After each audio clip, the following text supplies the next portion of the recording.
नमस्कार दोस्तों, GS with Manish में आप सभी प्रिय मित्रों का हार्दिक स्वागत है। दोस्तों, आज की क्लास में हम केबीएस पीआरटी 2018 के शिक्षा शास्त्र के प्रश्नों को देखेंगे। इसमें हमारा आज का पहला प्रश्न है, निम्नलिखित में से कौन शिक्षा के अवसर में समानता की महत्वपूर्ण बाधाएं हैं? पहला ऑप्शन है शिक्षार्थी की आर्थिक स्थिति में अंतर। दूसरा कह रहा है जेंडर असमानता, लिंग भेद। तीसरा ऑप्शन कह रहा है सार्वजनिक विद्यालयी प्रणाली। और चौथा ऑप्शन कह रहा है शैक्षिक संस्थानों के मानकों में अंतर। तो शिक्षार्थियों की आर्थिक स्थिति में अंतर, यह शिक्षा के अवसर में समानता की महत्वपूर्ण बाधा में आता है। जेंडर असमानता, ये भी एक बाधा है। सार्वजनिक विद्यालय प्रणाली जो है यह बाधा नहीं है बल्कि यह एक अवसर है। और डी जो है शैक्षणिक संस्थानों के मानकों में अंतर, यह भी एक शिक्षा में अवसर के लिए महत्वपूर्ण बाधा है। अतः ए बी डी जो है यह शिक्षा के अवसर में समानता की महत्वपूर्ण बाधाओं से संबंधित है। तो A B D option number C में एक साथ दिया हुआ है, अतः ऑप्शन नंबर सी इस प्रश्न का सही आंसर हो जाएगा। अगला प्रश्न देखेंगे, निम्नलिखित में से कौन बच्चे की भाषा क्षमता के विकास पर विद्यालय का प्रमुख सरोकार नहीं है? निम्न दिए हुए विकल्पों में से भाषा क्षमता के विकास पर विद्यालय का कौन सा प्रमुख सरोकार नहीं है?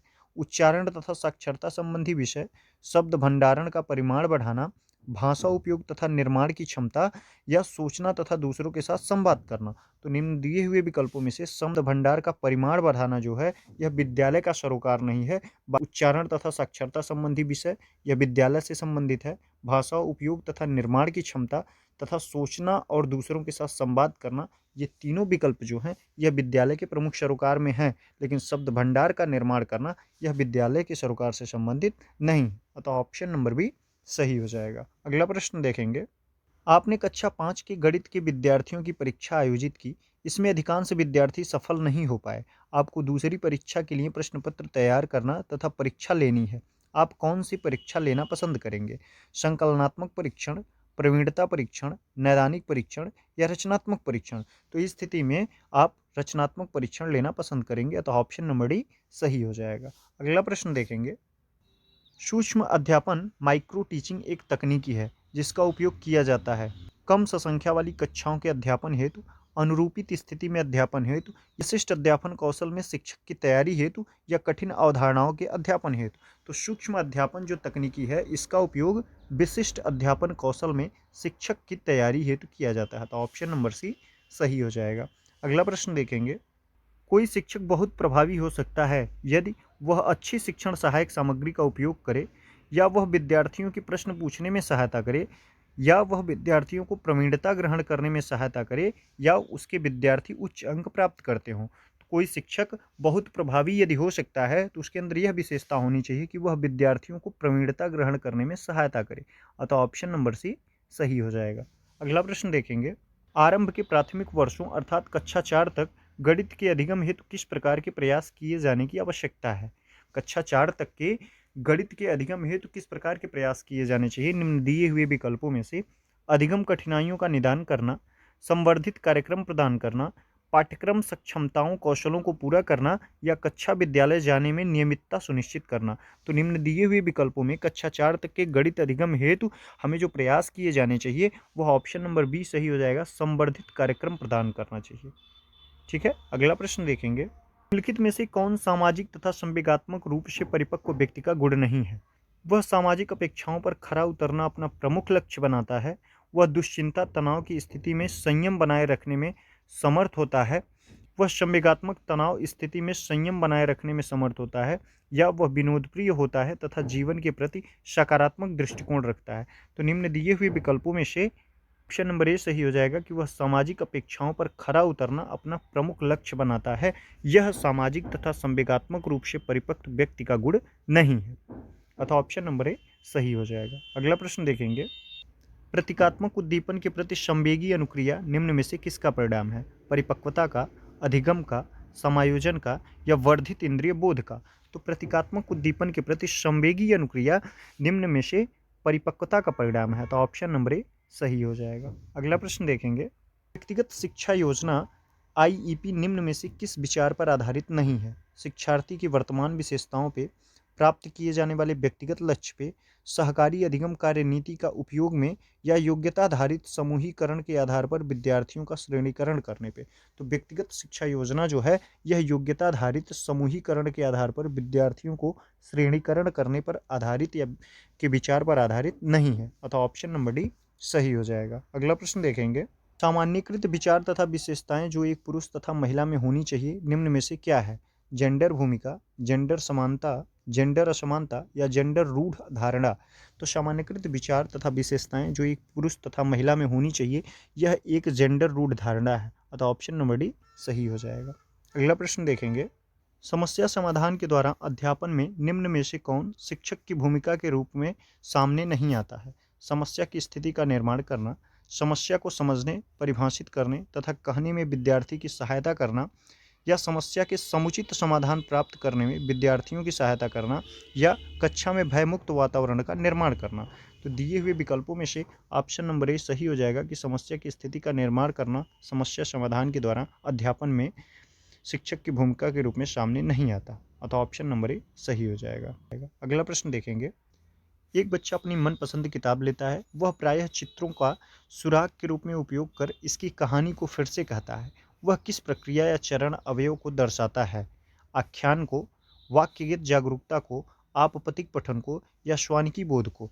तो इस प्रकार की प्रक्रिया में आपपतिक पठन करता है बच्चा, तो ऑप्शन नंबर सी सही हो जाएगा। अगला प्रश्न देखेंगे, निम्नलिखित में से कौन कंप्यूटर की सहायता से अधिगम की विधि नहीं है?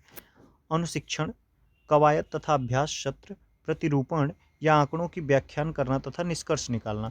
तो निम्न दिए हुए विकल्पों में से ऑप्शन नंबर डी जो है आंकड़ों की व्याख्यान करना तथा निष्कर्ष निकालना कंप्यूटर की सहायता से अधिगम की विधि नहीं है। अगला प्रश्न देखेंगे, किसी विद्यार्थी की अनुचित अनुक्रिया को निपटाने का उत्तम तरीका है? विद्यार्थी को पुनः विषय वस्तु के बारे में विस्तार से समझाना, विद्यार्थी को यह बताना कि उसका उत्तर गलत है, या दूसरे विद्यार्थी से सही उत्तर बताने के लिए कहना, या फिर व्याख्या करना कि उत्तर देने के लिए दूसरा अवसर प्रदान करना। तो निम्न दिए हुए विकल्पों में से विद्यार्थी की अनुचित अनुक्रिया को निपटाने का उत्तम तरीका विद्यार्थी को पुनः विषय वस्तु के बारे में विस्तार से समझाना है, अतः ऑप्शन नंबर ए सही हो जाएगा। अगला प्रश्न देखेंगे, नीचे दो सेट दिए गए हैं। सेट ए में पियाजे मॉडल के संज्ञानात्मक विकास को दर्शाया गया है तथा सेट दो में उससे संबंधित विशेषताओं को दर्शाया गया है। उत्तर हेतु सही कूट का चयन कीजिए। संवेदी प्रेरक का संबंध किससे है? तो वस्तु अस्थायित्व से है। और पूर्व संक्रियात्मक का संबंध किससे है? तो पूर्व संक्रियात्मक का संबंध अहम केंद्रवाद से है। मूर्त संक्रियात्मक का संबंध किससे है? तो मूर्त संक्रियात्मक का संबंध विपर्ययी चिंतन से है। और आकारकी संक्रियात्मक का संबंध जो है वह निगमनात्मक चिंतन से संबंध है। अतः ए का 2, बी का 3, सी का 1 और डी का 4, ऑप्शन नंबर ए सही हो जाएगा। अगला प्रश्न देखेंगे, सामाजिक परिपक्वता के गुण को सर्वाधिक उपयुक्त ढंग से निम्न प्रकार वर्णित किया जा सकता है। ऑप्शन नंबर ए कह रहा है मित्रों को जीतने तथा लोगों को प्रभावित करने की योग्यता, उच्च स्तर का व्यक्तिक समायोजन, या फिर उच्च स्तर की सामाजिक समर्थता, या ऑप्शन नंबर डी कह रहा है व्यक्तिगत आवश्यकताओं तथा प्रयोजनों का सामाजिक आवश्यकताओं एवं उद्देश्यों से उच्च समन्वय।